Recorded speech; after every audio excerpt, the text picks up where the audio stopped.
Bonjour à tous, je suis Axel de lbtscg.fr et dans cette vidéo, on va voir ensemble les 3 erreurs principales qui sont commises par les étudiants de BTS-CG. Mais tout d'abord, si vous souhaitez recevoir des fiches de révision sur le BTS-CG ainsi que des exemples de situations professionnelles et quelques pages de mon mémoire de stage, il y a un lien dans la description, vous n'avez qu'à cliquer, saisir votre email et vous recevrez tout ce contenu gratuitement par email. Et pour ceux qui veulent aller plus loin, il y a des fiches de révision et des dossiers complets sur le BTS-CG. La première erreur, c'est de passer trop de temps sur les matières générales.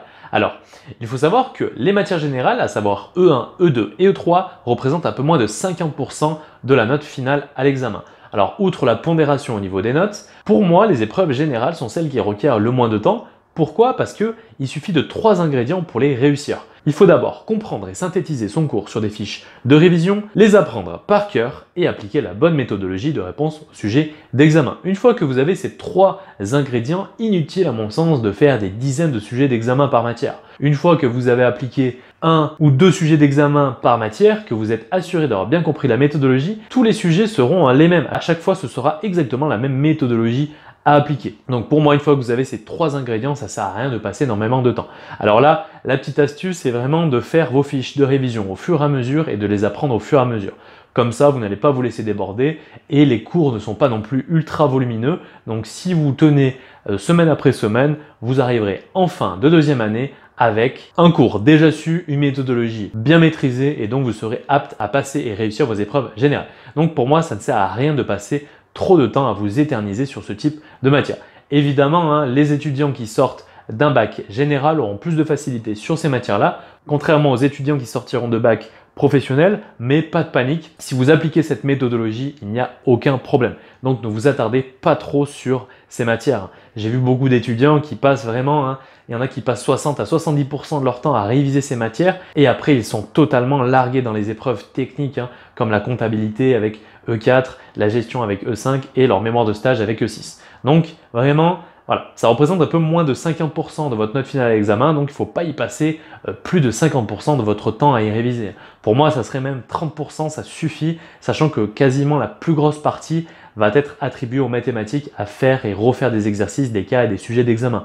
Pour ce qui est de l'économie, du management et du droit, une fois que vous avez le cours, vous vous assurez de toujours le synthétiser, d'être à jour sur vos fiches de révision, de l'apprendre. Vous avez votre méthodologie en 2 ans, elle ne changera pas. Donc inutile de trop vous éterniser sur ces matières-là et de laisser de côté les matières techniques. Au risque de mettre en péril à la fois la réussite à votre examen en vous attendant sur des matières qui ne valent même pas 50% de votre note finale à l'examen et surtout sur des épreuves techniques qui sont très complexes, qui demandent un gros investissement de la part des étudiants.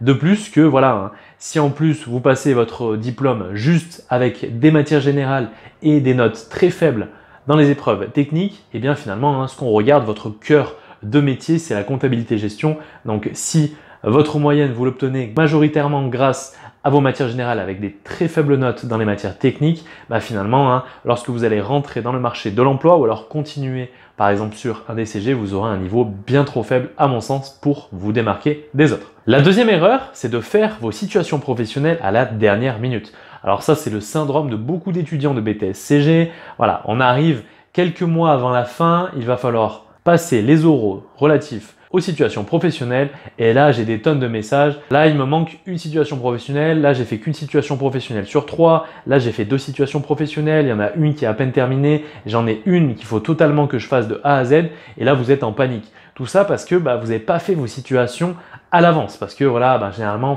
les situations professionnelles c'est quelque chose d'assez entre guillemets stressant, on ne sait jamais vraiment trop par où attaquer. Quand on s'y met dedans, on est stressé parce qu'on se dit oh là là mais j'y arriverai jamais, les situations professionnelles, créer un fichier de A à Z c'est extrêmement complexe et vous retrouvez vite débordé. Je connais ce syndrome, voilà. Donc là c'est parce que c'est tellement dur, en fait on a tellement une image comme quoi les situations professionnelles ça va être quelque chose de ultra compliqué qu'on a du mal à s'y mettre. Plus c'est compliqué, plus on a du mal à s'y mettre. Le problème c'est que le temps il court et faire une situation professionnelle en un seul mois c'est foncer droit dans le mur. En effet, les situations professionnelles, ça demande de la réflexion, d'y revenir plusieurs fois. Il faut être capable de les maîtriser à 100%. Donc en un mois, cela paraît compliqué, d'autant plus que vous aurez en plus de ça des révisions à effectuer. Vous n'aurez pas que les situations professionnelles, vous aurez vos cours, vous aurez vos révisions en parallèle. Alors là, pour éviter de tomber dans ce piège, par exemple, si on prenait le cas des situations professionnelles E5, moi ce que je vous recommande, c'est au moins de recopier les sujets des situations professionnelles sur Excel. Voilà, vous prenez les situations qui vont correspondre au bon processus pour couvrir l'ensemble des processus de l'épreuve E5. Et là, l'idée, en fait, c'est simplement de au moins recopier les sujets sur Excel, c'est-à-dire recopier les bases de données. Voilà, vous recopiez au moins les bases de données du sujet. Déjà, ça ne vous demande pas d'effort, hein, c'est simplement de la recopie. Vous allez les nommer, vous allez en faire au moins 3 avec l'ensemble des processus couverts par ces 3 situations professionnelles. Et derrière, l'idée, c'est que au moins, dès que vous allez souhaiter vous y mettre, eh bien, en un clic, vous allez pouvoir retourner et travailler sur vos situations professionnelles.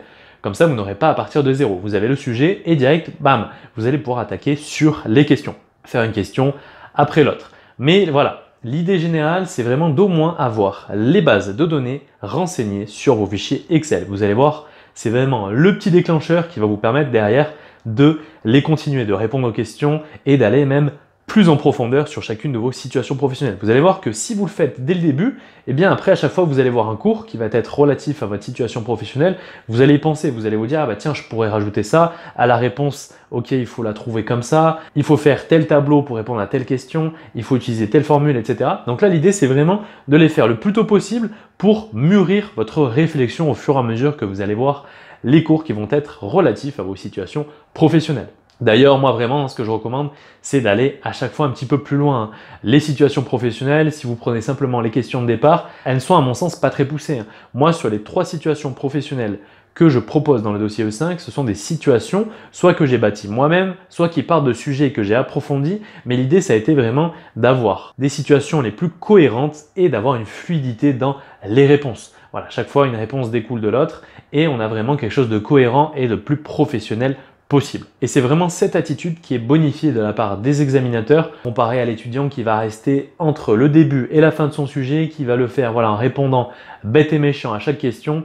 Là, ça sera difficile d'atteindre une excellente note à l'examen. D'autant plus que si vous restez borné sur le sujet même de la situation professionnelle, vous prenez le risque de ne pas élargir vos connaissances sur les thématiques et de vous faire piéger par les questions de l'examinateur. Enfin, la troisième erreur, qui est la plus récurrente chez les étudiants de BTS CG et qui en plus met en péril votre réussite à l'examen, c'est celle de ne pas prendre de notes durant vos périodes de stage. Alors oui, le soir même, lorsque vous avez terminé votre journée de stage, vous vous dites c'est bon, j'ai pas besoin de prendre de notes, je m'en souviendrai. Le problème, c'est que d'ici quelques mois, vos souvenirs seront de plus en plus flous. Vous ne vous souviendrez plus exactement de ce que vous avez fait durant vos périodes de stage, des missions confiées, des documents que vous avez eu entre les mains, des petites tâches réalisées. Et le jour où vous allez vouloir commencer votre rapport de stage, vous allez être devant une feuille blanche avec des souvenirs imprécis, désorganisés et sans aucune trame pour vous guider. Et ça, ce n'est pas minoritaire, c'est le cas de beaucoup d'étudiants. Et là, vous arrivez enfin, vous dites bon allez c'est bon, je vais attaquer mon mémoire, vous n'avez plus aucun souvenir. Et là, c'est le drame. Vous n'avez aucune base de données, aucune prise de notes pour vous guider. Et là, vraiment, c'est impossible voilà, de bâtir un rapport de stage de A à Z sans avoir pris de notes.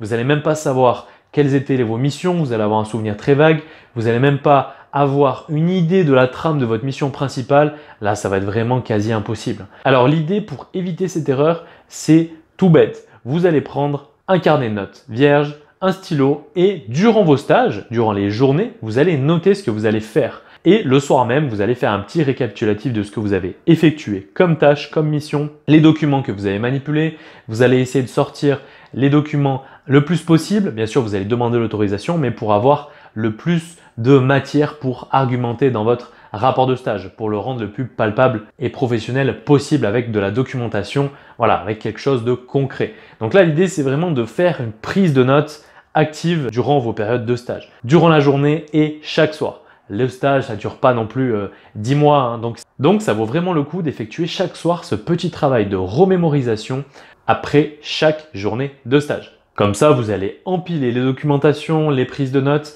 et vous allez voir que lorsque vous allez commencer à vous attaquer à votre rapport de stage, tout sera bien plus facile puisque vous allez être guidé par vos prises de notes. Donc voilà pour ce qui est des 3 erreurs à éviter absolument si vous souhaitez réussir votre BTS CG. Je me répète, si vous souhaitez recevoir des fiches de révision sur le BTS CG, ainsi que des exemples de situations professionnelles et quelques pages de mon rapport de stage, il y a un lien dans la description, vous n'avez qu'à cliquer, saisir votre email et vous recevrez tout ce contenu gratuitement par email. J'espère en tout cas que cette vidéo vous aura été utile. Je vous souhaite bon courage dans vos révisions, je vous souhaite vraiment de réussir votre BTS CG et je vous dis à la prochaine.